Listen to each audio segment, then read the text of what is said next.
How will history frame what Freddie Freeman did in this World Series? Well, this is obviously one of the greatest World Series performances ever, if not the greatest World Series performance ever. He drove in 12 runs. That ties a World Series record for RBIs in one World Series. He's the only player ever to hit a home run in each of the first 4 games of the World Series. And then going back to his last appearance, he's the only player ever to hit a home run in 6 straight World Series games. And Scott, let's not forget the postseason. I mean, the World Series started with him having no extra base hits in the first 8 games because that ankle was crushing him. He couldn't run, he couldn't move sideways, and he had trouble swinging the bat. And he recovered in time. He hit in Game 1 the greatest grand slam in the history of the sport, the only grand slam, walk-off grand slam in the history of the World Series, and that grand slam changed this entire series. It was maybe the greatest performance in a World Series ever by one player. That's what Freddie Freeman did. And when leading into the series, Tim, there's never been a World Series that had 5 MVPs in it, and frankly, he was the one we probably thought of last for the reasons that you just described, because others were playing much better. And then Freeman, as you said correctly, that first game changes the entire direction of the series with the grand slam. But it ends with Doc Roberts rolling the dice to a degree, and then his guys validating the faith that he showed in them. When you look back on this over the winter and try to piece together after the 5th inning with what they went to, who they put on the mound, how do you think you'll remember the way the Dodgers closed out their victory? Well, it's impossible to think of the Dodgers as this gritty little bunch of gamers. Because they're not. Scott, that's exactly who they are in this series. Yeah. And this season, they lost virtually their entire starting rotation and then cobbled it together. 3 times in the last 2 series, they've had to use a bullpen game because they don't have enough healthy starting pitchers. So we figured they would be carried by Shohei Ohtani, who's going to win the MVP unanimously this year, and he didn't do anything in the World Series, in part because he was injured, but the rest of that team carried it together. Mookie Betts he drove in 15 runs in the postseason, most by a Dodger ever in one postseason. But you look at that Dodger bullpen, Blake Trinan with that frisbee slider and that hard sinker and all the huge outs they got. Look at what that bullpen did after Jack Flaherty got crushed early. Just a stunning development, and what an amazing team the Dodgers were when things were looking really bad at certain points. They always found a way to win.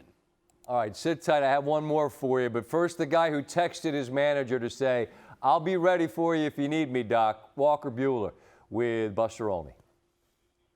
2 days after you win a game in the World Series, Walker Buehler, you get a save to close it out. How did that feel? Man, that's the stuff you always wonder if you're tough enough to do, and I still don't really think I am, but it worked out all right. Dave Roberts told us that before the game, you texted him and said you'd be ready. Yeah, I told him if something gets squirrely, I'll be out there, and I hadn't even thrown a ball, so I may have been lying about how good I felt, but all worked out in the end. What was that 9th inning like?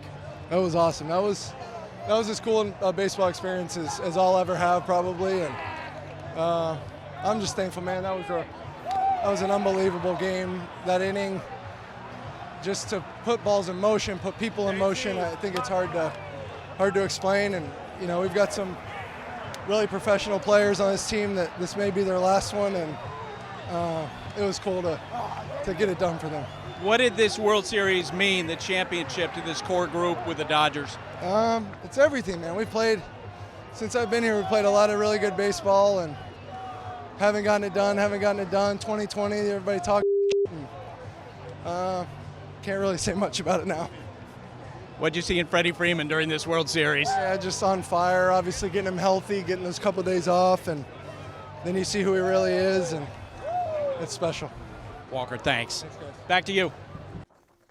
I jotted a couple things down there, Tim. It's the stuff you wonder if you're tough enough to do, and maybe he lied about how good he felt.